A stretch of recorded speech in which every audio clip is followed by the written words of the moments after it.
It's a reality of the now 2-year-old pandemic.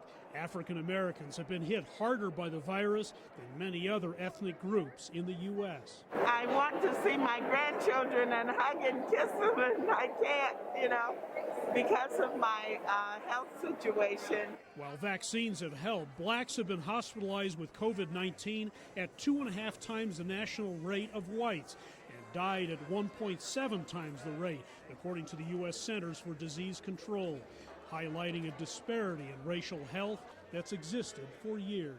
I think it's been ignored, and when COVID came around, it kind of pulled the Band-Aid off of all these issues and made them much more visible to everybody. Dr. Reggie Washington, Chief Medical Officer at Rocky Mountain Hospital for Children, says there are a host of explanations for historically subpar black health outcomes. A genetic predisposition to certain diseases, lack of proximity to doctors, pharmacies, and good quality food, lack of transportation and places to safely exercise, and preventive care and personal responsibility that are too often lacking. If you have those things, you're not going to do as well.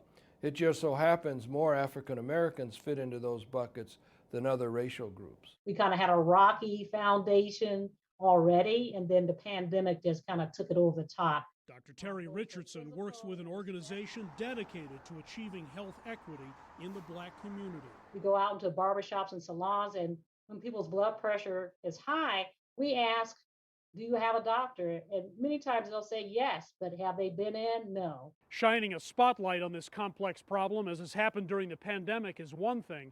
Implementing solutions, both doctors say, is something else. If anything, the problem's getting worse rather than better.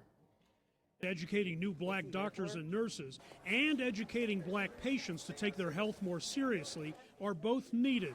More clinics in African American communities wouldn't hurt either. I think people are becoming more aware of how they can contribute to your healthiness. Richardson sees glimmers of hope, but says systemic changes in U.S. healthcare are needed. Like a bad asthma attack, she says, as long as it took you to get there, it's going to take that long for you to get out of it. When it comes to black health, a lot of work lies ahead.